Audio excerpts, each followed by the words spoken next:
Now, in this video, I want to talk about why staying around a narcissistic person or a toxic person or a person that would just otherwise cause you to act like someone that you normally don't want to act like, why that is really deadly to you in a spiritual manner as well as in other ways. Now, particularly, I've done a message in the past talking about how a narcissist impacts your health, okay? And arguing with a narcissist, putting up with their foolishness too long, especially when you are afraid to say no to them, that can stress you out. It can raise your blood pressure and all that stuff. So it does have a physical impact on you. But in this message, I want to talk about how you could really lose yourself dealing with a narcissist. Now, one thing the Bible lets us know is that evil communication corrupt good manners, and you find that in 1 Corinthians 15 and 33. So when you are around a narcissist, and I don't care what's the relationship like, whether this is with a family member, a significant other, someone that is in close proximity with you all the time mainly, okay, this is where you have to really guard your heart with all diligence, and also to go away from the presence of a foolish person, okay? Go away from the presence of a person when you perceive them not to be in the lips of knowledge, okay? And the Bible lets us know this. All right, so with a narcissist, they're time wasters, okay? They're going to waste your time. They're going to have you in a loop. And I want y'all to see exactly how a narcissist can really kill you. It's just like dealing with a deadly poison. The more you drink it, okay, the more likely it can take you out. So you have to also understand, too, before we dive deep into this, that the narcissist function on the rule of thumb concerning what the enemy intends to do, which is to kill, steal, and destroy. And Jesus says this in John 10:10, okay? Jesus says the enemy comes to kill, steal, and destroy. So this is exactly what a narcissistic person tends to do. And for those who might be listening and they're saying, well, you're not using it in accordance to what they say is formal, I don't. I believe personally, along with many other people, there are people that will not go get help. They will not seek assistance to process their emotions, to get healing. And instead of them trying to heal, they try to heal off someone else's vitality. They try to steal your joy. They try to steal your peace. They try to make you suffer for the things that are not going right with them. And so I'm using this term loosely, just in case you're like, well, you're not using it consistent to the medical terminology, okay? Me personally, I don't agree with every hoopla they say is medical. My whole thing is, when we're talking about a narcissist, if a narcissist can learn to do evil, you have to know they're going to face the judgment seat of God. Unless by chance it is determined that they are psychologically unable to comprehend things, okay? Like if they're in a state of psychosis where they're completely delusional. But if a narcissist can tell you that they need money, they want money, and they can configure how to manipulate you, oh, they are very well aware of what they're doing, okay? So I want us to think about these things concerning these individuals. And again, like I said before, I don't use the term narcissist consistent to medical vocabulary or what they call the narcissistic personality disorder. I don't use it consistent with that. When I refer to a narcissist, I'm talking about a person who could be, but they have not been diagnosed, and they have extreme horrible behavior towards other people. And it's like, no matter how hard you try to, you try to work with them, it's no avail. Okay, so I want to talk about how the narcissists carry out the enemy's mission to kill, steal, and destroy. The first thing that they do, they drain you. Okay, they will drain you. They will lean on you. All right, that's a parasitic action. And you got to understand, narcissist does exactly what a parasite will do. A parasite will drain the life from its host. So as long as you are entertaining a narcissist, you are its host, and a narcissist will seek to drain you. Okay. Also, too, even in work environments, if you have a narcissistic supervisor, you're going to have to challenge the status quo. You're going to have to challenge the existing conditions that they try to impose on you, because a narcissistic supervisor, even though they're not with you a full 24 hours, dealing with them day in and day out can have wear and tear on you too. It can stress you out, especially when they get in a petty mode and they want to do things to you. So you also want to be able to hold your boundaries with them and to stand up to them, but do it prayerfully. Okay, I'm not telling you just walk into the office and say, hey, I'm not doing this no more, X, Y, and Z. But when you see that they are pushing a boundary beyond what's unfair, especially when you know it's not fair, there will come a time where you will need to say something. I know we don't want to say anything, and I've been like that too. You don't want to say things to people because you want to keep the peace, and there's sometimes it's just like, it just ain't gonna be no peace with some people because they have to be told. And they're not gonna always like it, especially a narcissistic type person or a narcissistic boss. And really what's going to happen is they're going to attempt to retaliate against you. They're going to find ways to retaliate, and they're going to try to do it in a way where they're going to cover it up. They might give you extra job duties or cause you or tell you that you need to do X, Y, and Z or whatever, and dress it up to look professional. Okay, and that's what a narcissistic boss will do. And I will say, in that type of situation, what you would want to do is go to God in prayer and pray against that retaliatory spirit that is influencing that supervisor, that boss, or micromanager, whatever they calling it these days. But you want to pray against that retaliatory spirit, and you can get peace and move forward.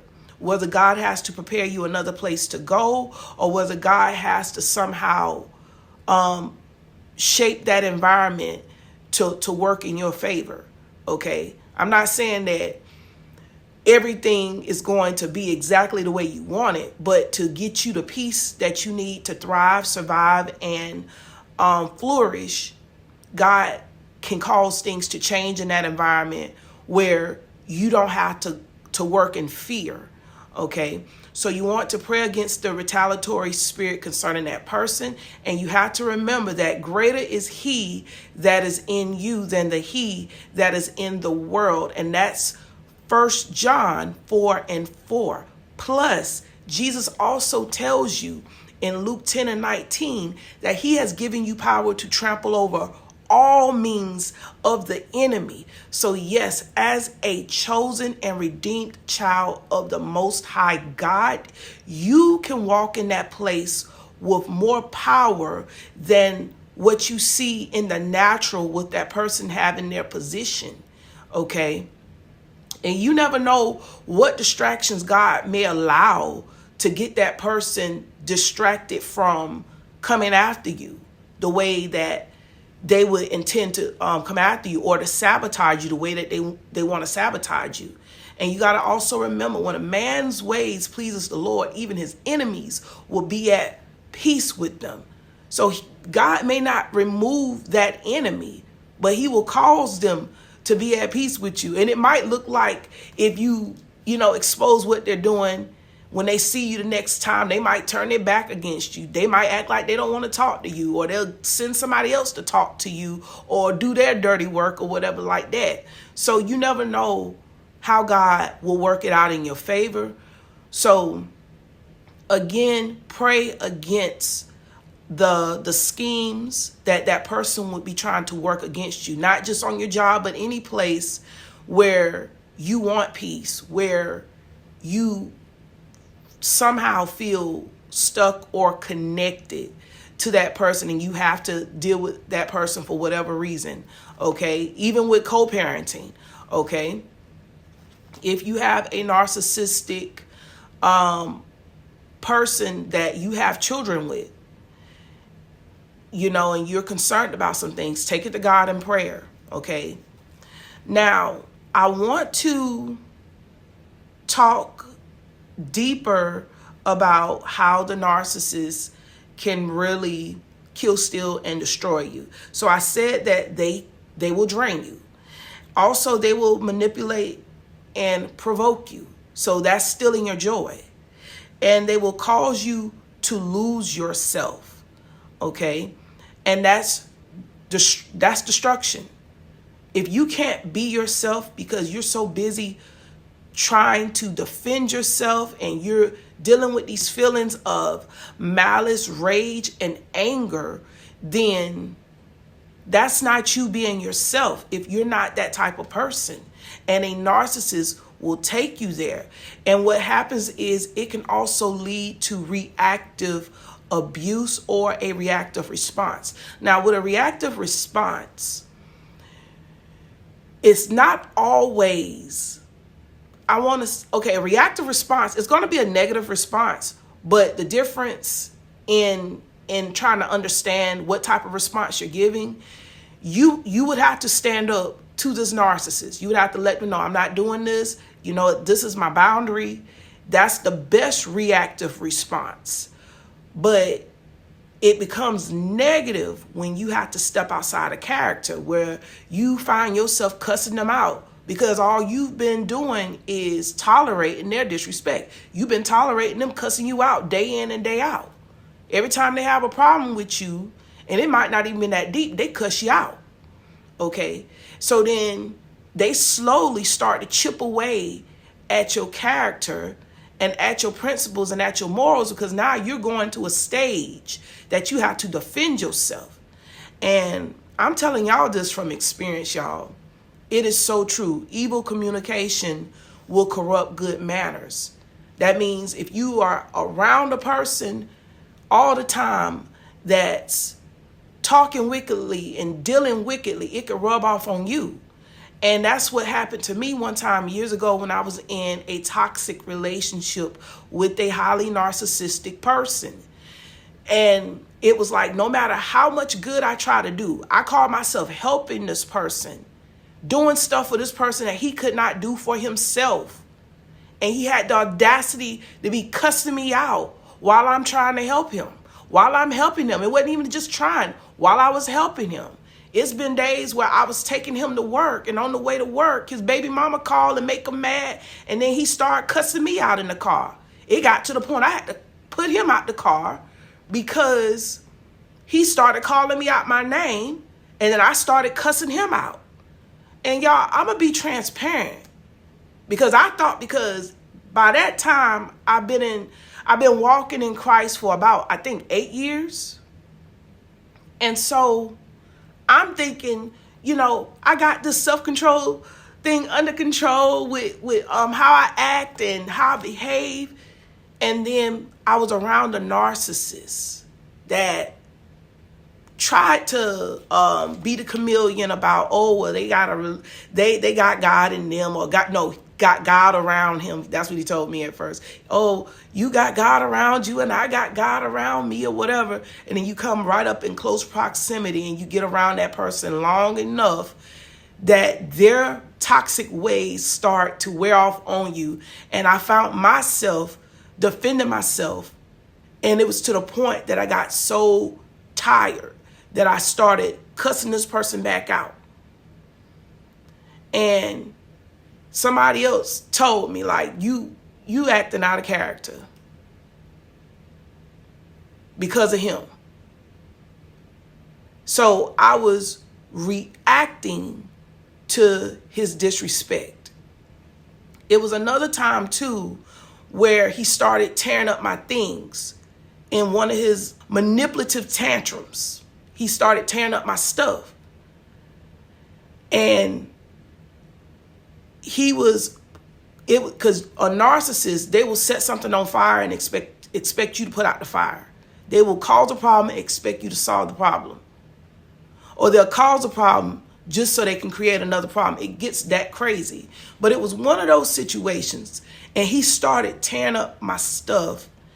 And I told him to not tear up my stuff. And it got to the point I started reacting and retaliating, going back to tear up his stuff. He had cut up my paintings. And I was like, oh, you cut up my painting? I went and I cut up his hat or whatever. And when I sit back and I look at that, I was somebody that I did not want to be. Why? Because I was with somebody I should have not have been with.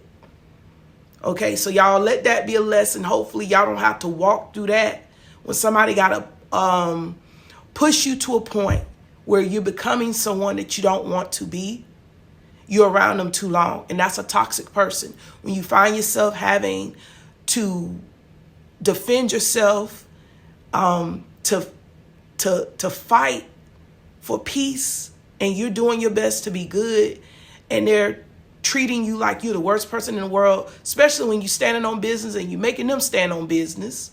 You compelling them to stand on business and they don't want to stand on business. Yeah, it gets tough. That's why you have to be aware of when you're in too deep with these narcissistic folks, because they can really start to chip away at your character and who you are. And then there are some situations, because at this point I was snapping and I didn't even know it. What might feel like an everyday fight that's getting worse and worse, I was snapping and I didn't know it. And there's times where the person that's being provoked, when they snap and the police have to be called, oh, that narcissist, after they done provoked you and you snap, what they're gonna do? You see, this is what I told you. I told you, this is what they did. So this is why we gotta be mindful to stop playing around with people with these abusive behaviors. We gotta wake up. Love don't hurt. And I don't care in whatever scenario. I don't care if it was parents too. Okay?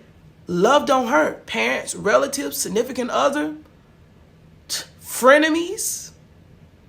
Okay? So this is why narcissistic people or manipulative people or toxic people can be deadly to you. They can provoke you. They can drain you.